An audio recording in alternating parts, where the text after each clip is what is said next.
días, buenas tardes, buenas noches, depende del horario en el que estén viendo este programa en su computadora. Les damos la bienvenida a la primera emisión de Documental, un programa sobre el registro de lo real, un programa sobre el cine documental de la Argentina y tal vez, por qué no, eventualmente de Latinoamérica y el mundo. Esta emisión es también la primera emisión de Cero TV, un canal de televisión alternativa online que se propone acercar una programación distinta, contracultural, comprometida con los movimientos sociales.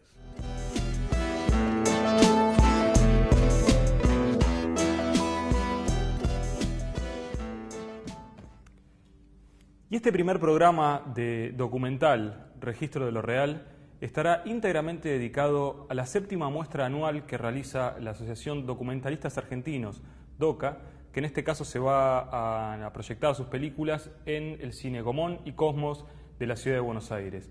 En este programa entrevistaremos a los realizadores que estrenan sus películas en el marco de esa muestra y por supuesto también veremos fragmentos de las películas que se van a estar dando en esa muestra.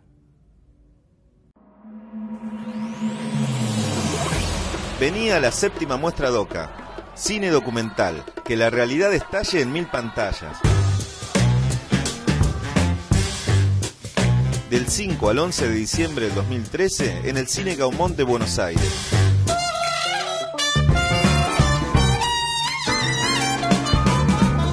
DOCA, Documentalistas Argentinos.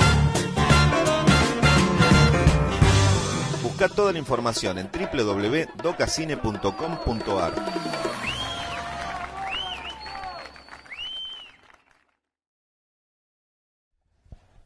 Bueno, estamos con Abelardo Cabrera, que es el director de Río Seco, una muy buena película que tiene un subtítulo además que yo no recuerdo. ¿Qué le vas a decir? Es Río Seco, crisis del agua y del territorio en Mendoza. Ya explica es bastante. Título extendido, por decirlo de una manera. Bueno, justamente como dice el título, lo que trata es de reflejar una crisis económica, social, ambiental, política que vive la provincia de Mendoza en particular, que se replica en las provincias, en todas las provincias, cada una con su característica propia. Mendoza tiene su propia característica que es territorio árido, el agua como eje central de la producción, como eje central de la vida, como cualquier lugar árido, y bueno, y una apropiación histórica, digamos que viene a través de los siglos cambiando. Primero fue en la época de la colonia, una gran masacre de indígenas, se apropian de las obras hídricas que los huarpes ya tenían. Luego viene la cuestión de los movimientos patrios, por decirlo de una manera, la independencia. Nuevamente las clases populares son apartadas del beneficio de tener agua. Y por último viene la formación del Estado-Nación, fin del siglo XIX, la conquista del desierto, que se le llamó también a ese gran campaña genocida. Mendoza es una tierra india, ¿no? O sea, todas las familias tienen algo de indígena y bueno, entonces está muy marcado ahí el pueblo. Las clases populares han sido despojadas de un derecho y una minoría muy poderosa es la que se aferra al uso del agua como propio, ¿no? Como algo propio, desconociendo el derecho que tiene la gente, ¿no? De usar el agua. Y esta película vos no la hacés desde afuera, porque vos sos de Mendoza y además tenés un origen los pueblos originarios. Exactamente, o sea, bueno, como te decía recién, casi todos los mendocinos tenemos algo de huarpe, algo de mapuche, algo de diaguita, porque es una tierra que fue habitada antes de que llegaran los españoles, básicamente. Incluso comentabas que había obras hídricas, con una tecnología bastante avanzada, ¿no? Claro, la tecnología avanzada tiene que ver con los incas, porque Mendoza es el lugar quizás más al sur al que llegaron los incas. Ser indio por supuesto que me influyó, tiró hacia un lado, pero Quizás si fuera gallego, vasco, quizás hubiera sido lo mismo. Hasta hace pocos años era vergonzoso ser indio, ¿vos sabés? O sea, Mendoza era como algo, no sé, como ser menos. Y hasta hace poco tiempo Mendoza era así. Mi viejo nos decía, por ejemplo, cuando en la escuela te enseñan que los huarpes no existen más, que los huarpes se extinguieron, dicen, pero todavía se repite, ¿escuchás eso? Claro. Y Como mi que viejo decía, no, quieren borrar de la historia o del presente. Quisieran borrar todo de la historia, quisieran que los huarpes sean como una especie, como algo de museo, ¿viste? Y mi viejo nos decía siempre, no, los indios somos nosotros, acá los que estamos acá somos indios, el vecino allá don Aguirre es indio, el compañero de laburo aquel es indio, todos nosotros somos indios, no se dejen engañar. Y bueno, tengo parientes en el campo básicamente, en la zona más afectada desde lo ambiental, por decirlo de una manera. Lo filmaste, ¿no? Hay partes que están filmadas así, ahí. Hay otras que están filmadas con una Hi8, una camarita Hi8, porque yo hace mucho iba a filmar ahí, en una época que estaba arrancando con el proyecto. ¿Vos juntaste registros de distintas épocas? Exactamente, porque después tenía tanto aprecio por ese material que había filmado que no lo quería dejar afuera de la película. Un poco lo resignifiqué, por decirlo de una manera, lo transformé en propio material de archivo.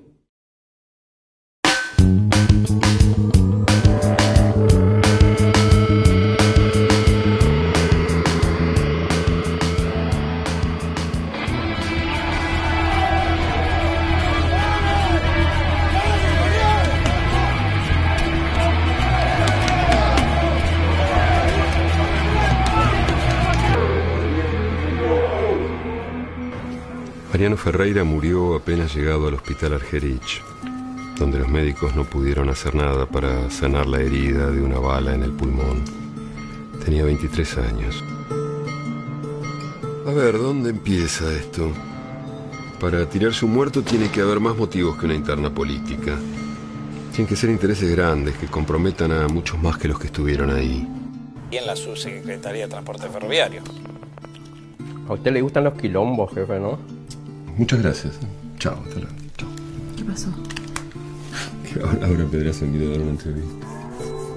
Bien, buenísimo. No voy a ir. No estoy escribiendo el artículo, no tengo la cobertura de la revista. No voy, no puedo hacer eso. ¿Vas a dejar de hacer esto porque no es negocio para la política editorial de la revista?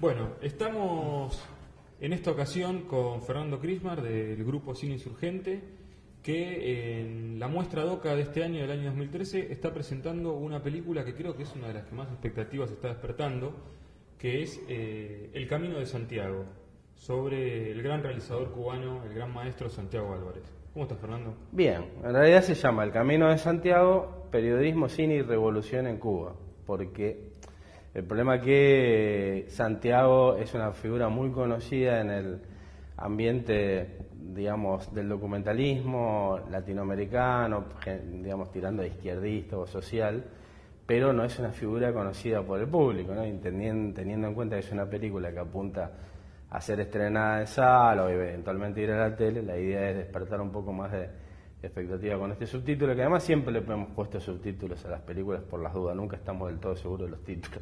La idea no es hacer una biografía, sino, digamos, tomar un aspecto en particular de la historia de Santiago, que para nosotros nos era desconocida, que es, digamos, su labor como formador de gente a través del noticiero ICAI latinoamericano.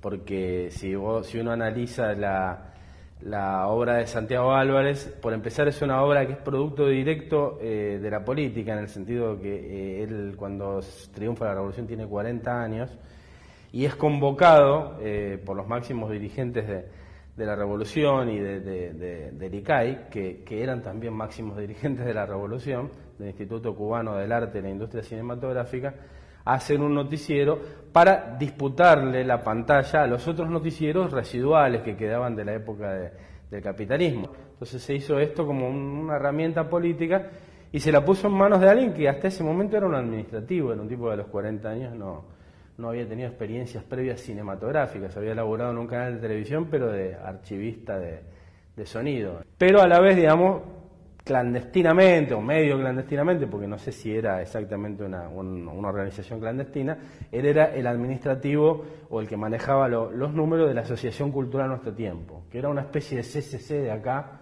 o sea, una cosa manejada por el PC de Cuba, que era el PSP, Partido Socialista Popular, pero era el PC prosoviético de allá. Pero a diferencia del CCC de acá, que es una herramienta... ¿Te referís al Centro Cultural de Cooperación, que tiene que ver, claro, con el Partido Comunista, con el Credicop, qué sé yo. Pero acá es una cosa más entre muchas otras, hay cosas que pueden ser del PO, del PTS, o de Independiente de Izquierda, o de Autonomista, hay 20.000 cosas. En Cuba, en los años 50, era lo único que había donde se nucleaba toda la intelectualidad, fuera o no fuera del PC, digamos, ¿no? Pero bueno, era como un aparatito que había ahí como para hacer un cineclub, donde pasar Potenkin, cosas, digamos, que andaban dando vueltas del cine mundial de izquierda, y también algunas otras cosas culturosas o culturales, y también había danza y otro tipo de cosas. Él era el administrativo de eso, ¿no? No tenía otra ligación, pero sí tenía ligación con los que fundaron el ICAE. Entonces, bueno, ellos lo llamaron a hacerse cargo de eso, porque eran 4 personas, y todas querían hacer ficción. Nadie quería hacerse cargo de un noticiero que era la idea misma del embole para los locos. Entonces dije, bueno, llamémoslo a Santiago, que es un tipo inteligente, a ver que se empiece a arreglar con esto. Entonces los primeros noticieros que hizo copiaba a los otros, eran muy parecidos a Sucesos Argentinos o al Nodo español, bueno, a ese tipo de noticiero de propaganda política. Estábamos hablando justamente en esta cuestión de cuál es el camino que tuvo Santiago Álvarez. Hay en la película, me decías recién, una puesta en presente, digamos, con lo que es la experiencia del noticiero. Claro, bueno, a partir de conocer a toda la gente esta que se formó en ese noticiero, ya te hablé de Silvio Rodríguez, bueno, muchísimos otros músicos muy importantes desde lo sinfónico, que acá no son tan conocidos, como Leo Brauer, Sergio Vitier, tipos que son concertistas o directores que formaron parte del grupo de experimentación sonora, que trabajó mucho con él, y después todos los técnicos y directores, o sea, Fernando Pérez, Daniel Díaz Torres, Raúl Pérez Ureta, que es el mejor fotógrafo de Cuba sin duda, Jerónimo Labrada, que es el secretario académico de la Escuela de San Antonio de Baños y uno de los mejores sonidistas de la historia de Cuba y yo creo mundial. O sea, tipos muy buenos que se formaron con él. Entonces la primera idea fue, bueno muchachos, ¿por qué no hacemos un homenaje a Santiago, que ya murió hace varios años, en el 98, y bueno, ustedes ya grandes vuelven a hacer un noticiero, ¿no? Entonces con muy buen tino me dijeron, ¿por qué no lo haces con pendejos? Y nosotros los asesoramos. Entonces bueno, nos pareció muy copada la idea, porque además era sacar tanta gente grande de la película y meter un poco la visión de la generación actual, que es mucho menos romántica, que pasó, digamos, por toda lo que se llamó el periodo especial, que fue un periodo de bastante hambre que se dio en Cuba luego de la caída del muro de los países socialistas, digamos, la caída de los países socialistas, quedó bastante aislado política y económicamente Cuba, recién ahora en algunos aspectos está levantando. Entonces es una generación mucho más individualista, mucho más dark, mucho menos integrada al proceso revolucionario. Entonces fue muy interesante cómo se encontraron con estos materiales, cómo se dieron cuenta que se podía, digamos, tener una visión propia y crítica en algunos aspectos, porque no era una crítica destructiva la de Santiago, era un tipo muy unificado con la revolución, con el partido y con los dirigentes de la revolución, ¿no? Pero no se privaba de criticar algo que estaba mal hecho por aspectos burocráticos o estupideces como prohibir a Silvio Rodríguez o cosas de esas. Estos chicos ven material, ahí aprovechamos para mostrar parte del material de Santiago, tanto del noticiero como de los documentales, y después salen a la calle, y con el mismo sistema de producción del noticiero, que eso era lo notable, en una semana, desde que se les ocurrió la idea hasta que eso estaba en 60 cines, en 60 copias en todos los cines de Cuba, hacían una pequeña película en 35 milímetros de 10 minutos, que era muy buena, ¿no? Nos contaban que la gente veía el noticiero, veían la película y todo el mundo se quedaba sentado, nadie se iba del cine porque querían volver a ver el noticiero. ¿Qué expectativas tenés con la muestra de este año y qué películas tenés ganas de ver? ¿Cuál recomendarías para ver aparte de la tuya? Bueno, mirá, yo creo que este año especialmente es la 7ª muestra, en el 7º año de DOCA, lo cual, digamos, marca una consolidación del espacio de la muestra. Y habla también de una gran diversidad y una consolidación de lo que fue la vida digital, que fue prácticamente, de hecho, un invento de Doca y que hoy está puesto en cuestión por la última administración del Inca, que hay que ver, ahora supuestamente va a cambiar, hay que ver qué posición van a tomar, pero en principio este año estuvieron bastante jodidos con esto y bueno, es una forma de poner, digamos, en pantalla muchas obras de los compañeros hechas ya con algún tipo de financiamiento, con posibilidad de pensar más en el producto, de pensarlo con cabezas cinematográficas. O sea, yo creo que todos los días hay por lo menos un estreno hecho con este sistema de financiamiento, que si bien es escaso, yo te diría en los términos del cine hasta miserable, es, digamos, un salto cualitativo que te permite, digamos, trabajar con profesionalismo a tipos que veníamos de una idea en la cabeza, una cámara en la mano y ni un mango en el bolsillo.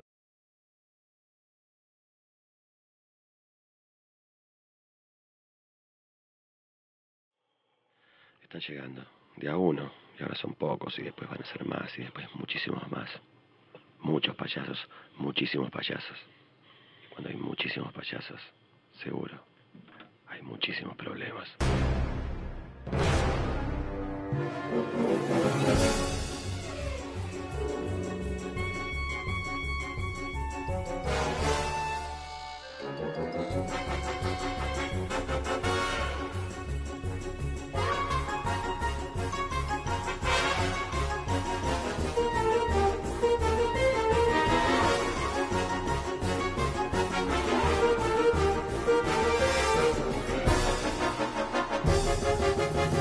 Pero, ¿qué pretende usted de mí?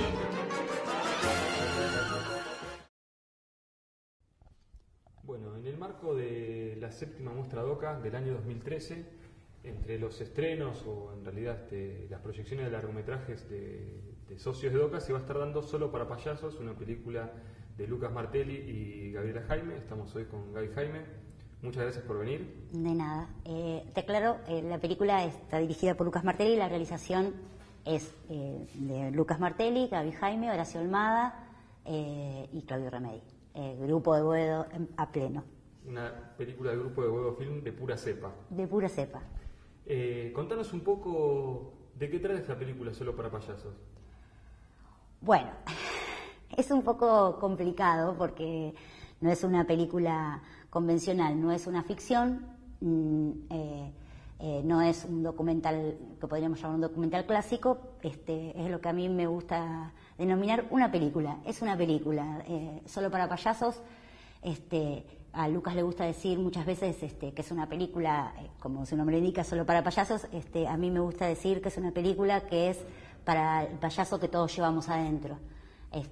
Me acuerdo que cuando hacíamos un poco la publicidad del estreno, decíamos, saca tu payaso del closet. Un poco era esa cosa de payaso que todos llevamos dentro, está en la película. Y también está en la realización, porque la realización, un poco, realmente nos divertimos muchísimo, gracias a Lucas, que se le ocurrió hacer esta película. En realidad Lucas estudió cine en la Escuela Avellaneda, como todos nosotros, y es parte del Grupo de Boedo, pero durante un largo tiempo, casi 12, 13 años, se dedicó a ser acróbata y, digamos, artes circenses, y bueno, y conoció toda esta jungla que van a ver en la película y dijo, con esto tenemos que hacer algo, y unió, digamos, sus dos pasiones. Y bueno, y nos convocó a nosotros, que sacamos nuestros payasos y fuimos al encuentro de payasos, donde filmamos la película. Se filmó en 3 encuentros de payasos, en 3 años consecutivos, y algunas otras cositas que hicimos en el medio. Y bueno, así nació Solo para Payasos. En realidad era primero una cosa muy chiquita, iba a ser, y finalmente nosotros lo convencimos, sobre todo Claudio, que se podía hacer una película con eso. De hecho, Solo para Payasos está promocionada, tal vez no recuerdo bien la expresión, pero decía algo así como una superproducción de bajo presupuesto. Sí, claro, porque, no sé, cuando la vean hay 200, 300 payasos en toda la película. O sea, es una cosa re loca porque en los encuentros de payasos van muchísimos payasos y todos querían aparecer en la película. O sea, nosotros nos levantábamos a la mañana y salíamos a cazar escenas. Y bueno, y todo era improvisado y aparte era todo caótico, como uno se puede imaginar que son los payasos. Entonces, nosotros proponíamos cosas, pero a veces salía cosas que no... Que en realidad eso es lo que a mí más me gusta del documental y del rodaje del documental, que tiene esas cosas que son imprevistas, que te da la realidad y que por supuesto uno tiene que ir con una idea, etcétera, pero ir a la casa de esas cosas que te asombran, no sé, es lo más lindo del documental. Era inventar sobre la marcha también, ¿no? Lucas igual conocía, digamos, los payasos tienen una rutina durante el encuentro, que hay distintas actividades, y entonces, bueno, ya sabíamos que había tal actividad y, bueno, dentro de esa actividad que más o menos podíamos hacer. Hay una que es hay un juego que es toda una batalla, y bueno, después íbamos viendo cómo la acomodábamos, y aparte era un delirio porque la batalla era con agua, harina, salir a filmar eso fue medio kamikaze, pero bueno, estuvo bueno.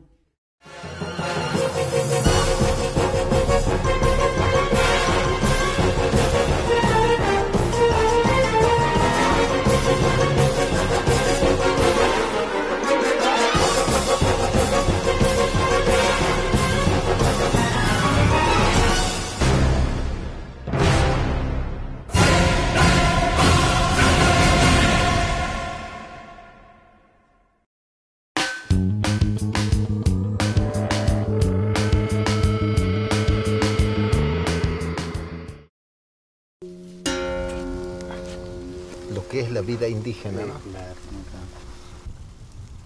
Todo el tiempo, desde chicos, vivimos así.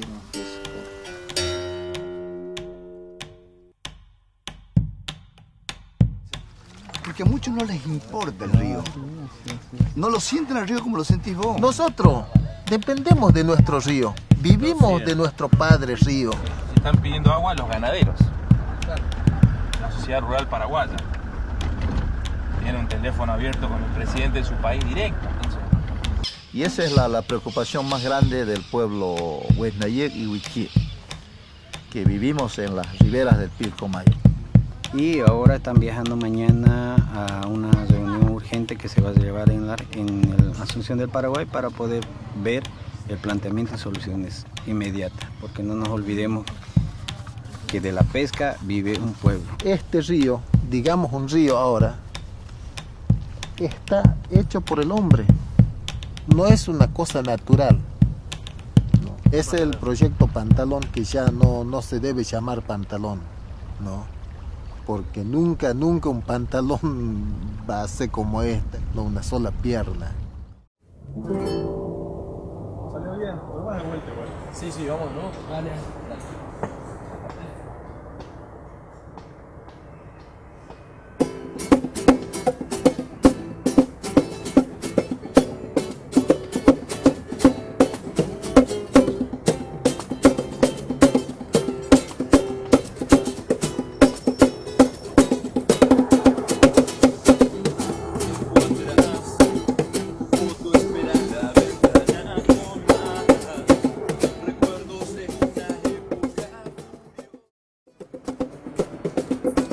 Se cumplen 10 años de ese asesinato de Darío Santillán y Maximiliano Costegui. Sobre Darío hay por ahí mucha información porque era un militante más conocido, y sobre Maximiliano no se sabe mucho. O sea, ¿te interesaría por ahí hacer esta búsqueda junto con nosotros para conocerlo un poco más? Me interesaría averiguar quién fue Maximiliano, qué pasó, por qué estaba, cómo entró en el movimiento, por qué estaba en el lugar, por qué estaba en esa manifestación, por qué la policía reprimió, en qué circunstancias fue asesinado. Creo que de alguna manera sigo leyendo el diario como lo lee alguien que no trabaja en medio, ¿viste? Pero ha tenido más remedio. Esta es la verdad. Cuando estaba la policía abajo, en la bonaerense, y en la subida del puente donde damos por favor estaban los gendarmes, ¿no? No los verdes. Cuando llegamos a la estación, dijimos terminó todo.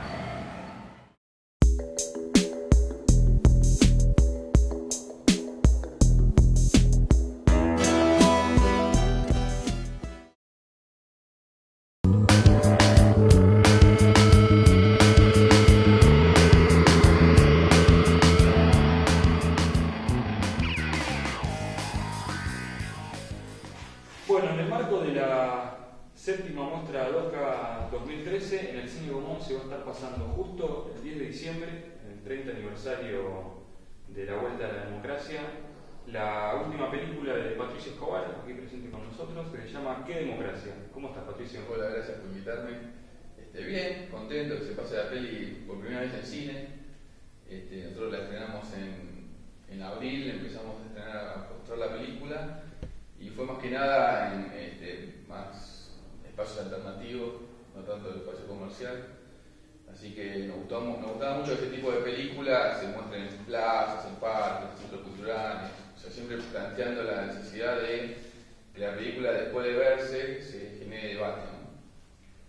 La película gira en torno a una crítica al sistema de democracia representativa. Claro, es una crítica hacia el sistema representativo, en el cual la película no plantea el qué hacer, digamos, sino más que nada es generar preguntas sobre qué tipo de democracia estamos viviendo. Sobre todo después de 30 años de democracia acá en Argentina, estaba bueno de hacer un parate y ver qué es lo que pasa con esto de la democracia representativa, que siempre se centra sobre todo en la parte electoral y no tanto en la participación real del pueblo. Entonces eso es lo que a nosotros nos llamaba mucho la atención y empezamos a investigar allá por 2007 y bueno, y terminamos la película en 2013. Fue largo el proceso, pero es una película donde estamos contentos como quedó, ¿no? Es una película que la verdad que en estos meses pudimos ir viviendo de algunas críticas buenas, otras malas, y bueno, un poco de todo, y generalmente lo que provoca esa película en distintos ámbitos. ¿Qué respuestas tuvieron en los debates? Y es según en el ámbito donde se va pasando la película, en el ámbito militante provoca de cierta forma, en el ámbito, digamos, del público en general, es otra, ¿no? Porque la película interpela o intenta interpelar al espectador, y en eso está en la vivencia de cada uno con la democracia, ¿no?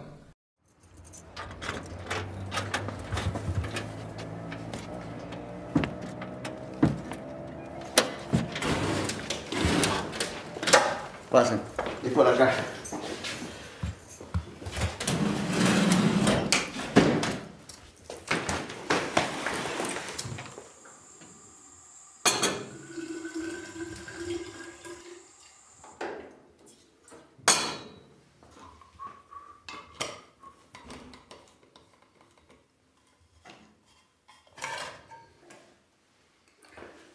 Venga, es por acá. Abra un poco la ventana para que haya luz natural.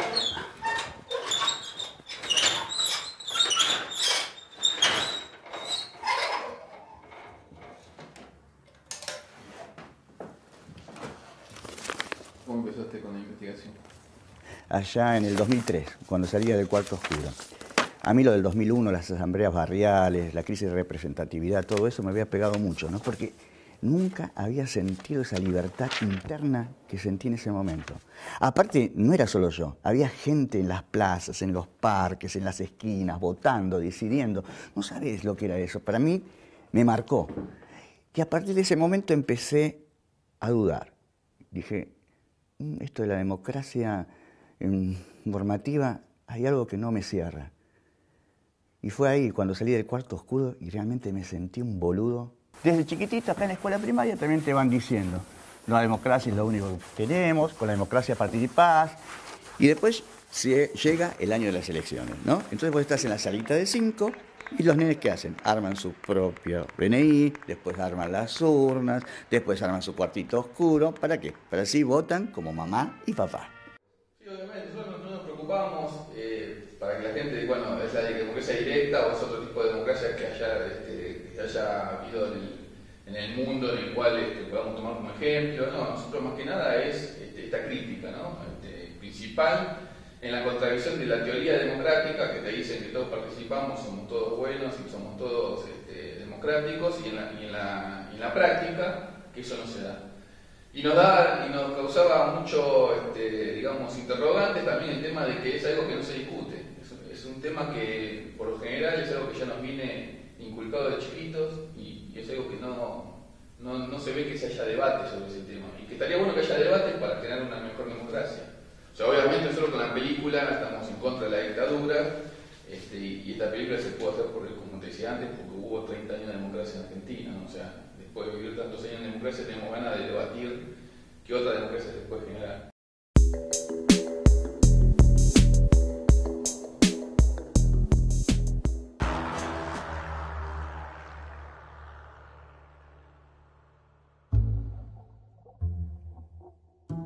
Era absolutamente todo agua. Todo agua, de acá. Hasta acá venías bien. Pero de ahí para allá, ahí cruzaba el agua, iba el agua. No sabés lo que era agua, pero era infernal. Esto era todo agua. O sea, estábamos absolutamente rodeados por agua. En el medio de la ruta, en el medio de la soledad, ¿no? Todo agua. Nosotros prevíamos que esto había que hacerlo. No conozco el tema de quién consiguió los explosivos. Sí, fue dinamita. No sé de dónde vino la dinamita. Apareció. Tenía que aparecer y apareció. Apareció una camioneta azul. No me pregunté quién eran los que traían los explosivos, ni sé quién era el que manejaba eso. Hay cosas que nunca se van a saber bien. Cómo se consiguió la pólvora y eso. Bueno, la cuestión es que, como te han dicho todos, aparecieron los cartuchos. Y apareció gente que sabía mucho de dinamita, porque dinamitar una ruta no es tan fácil como parece, no es prender una mecha y que huele. Lo que queremos es que la cosa no pase a mayores y se está poniendo muy pesado. Estamos todos en calma y pacíficamente. Ninguno tenemos nada más que decir una palabra de más, porque creo que lo vamos a arreglar pacíficamente. No vamos a hacer por una cuestión de tiempo un desastre acá. Pero lo que no todos sospechábamos en ese momento y nos dimos cuenta recién al día siguiente es que había mucha gente armada. Vengo a cobrarte la concha de tu madre.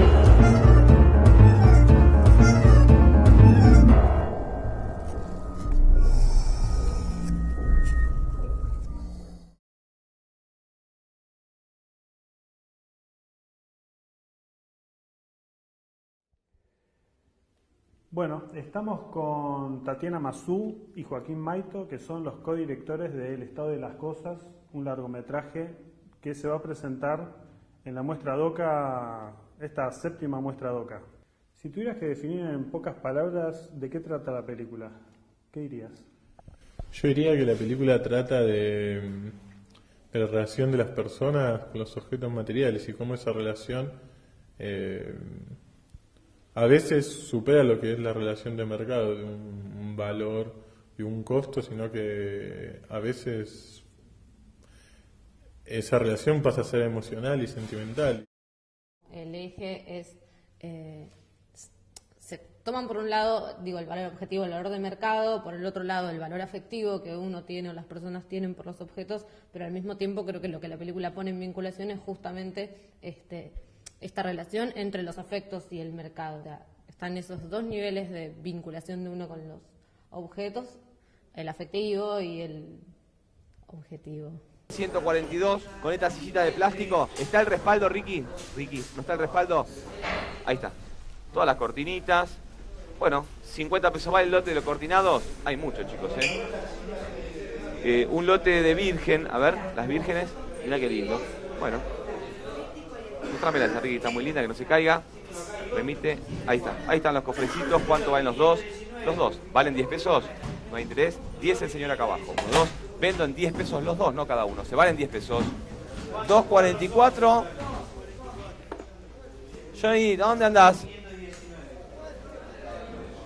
Así lo ayudas a más. Ahí está. 10 pesos vale la cajita.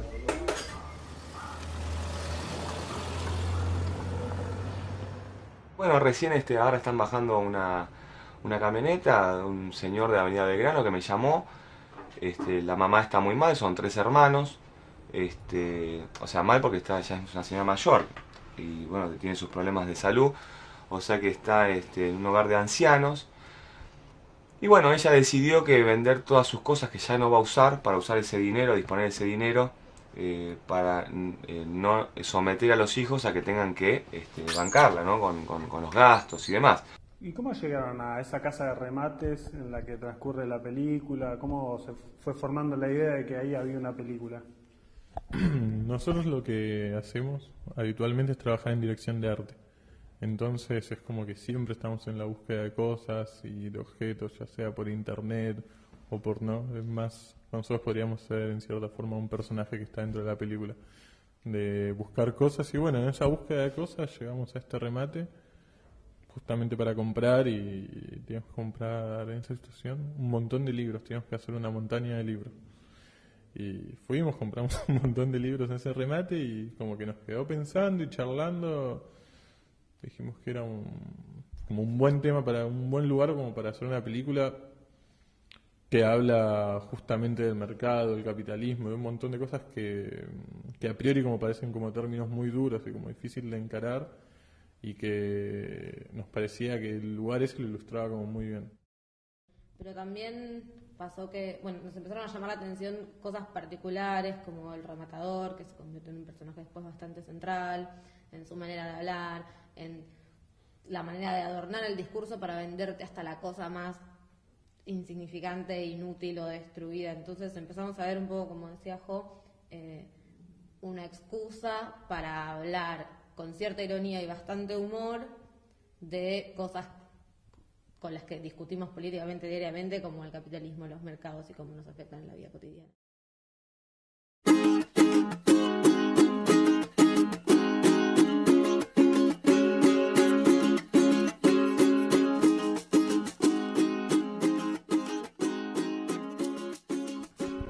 Bueno, estamos con una realizadora de DOCA que está estrenando su última película en el marco de la muestra de DOCA 2013. Estamos con Marina Pesac, la directora de Casas, La Máquina para Vivir. ¿Cómo estás, Marina? Bien, gracias por la entrevista.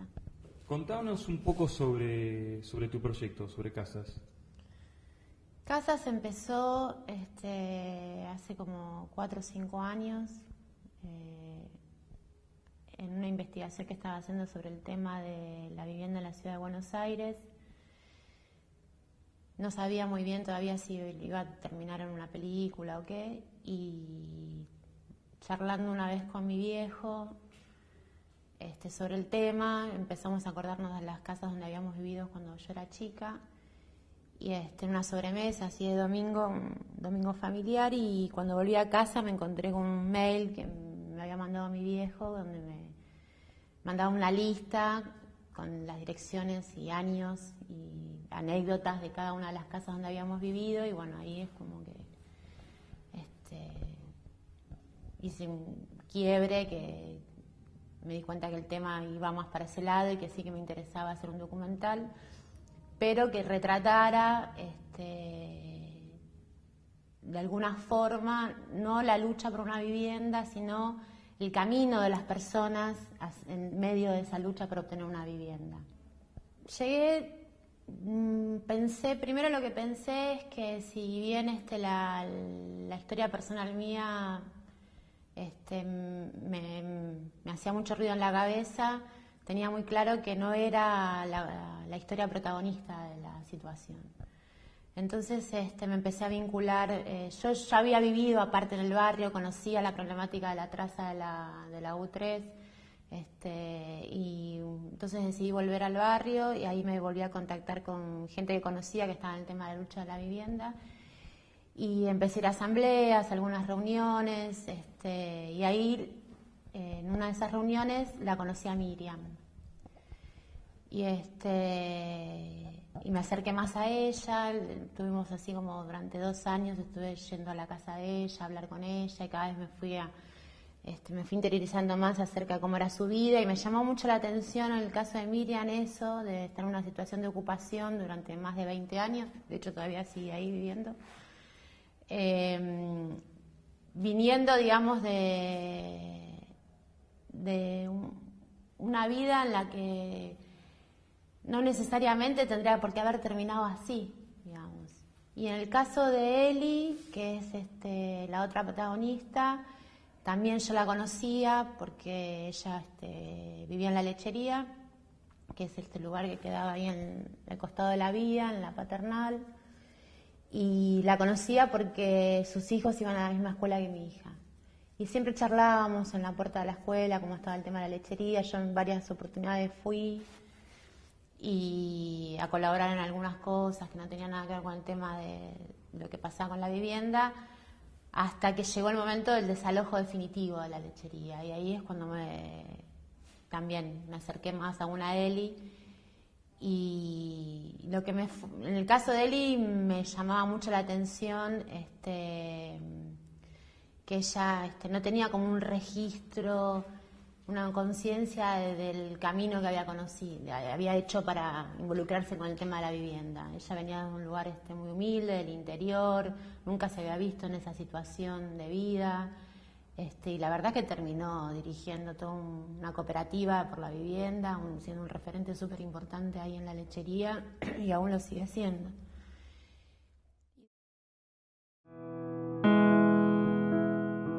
Es lo de siempre, ¿no? El techo, la cueva. Y la verdad es que si vos no tenés un techo, el que sea, no podés pensar en nada, ni en trabajar, ni en producir nada, ¿no?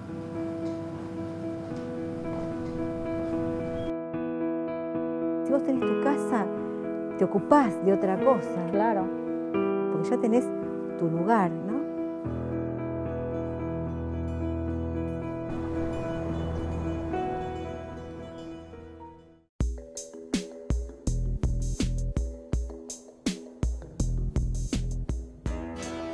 Esto ha sido entonces el primer programa de documental Registro de lo Real, dedicado a la 7ª muestra DOCA 2013.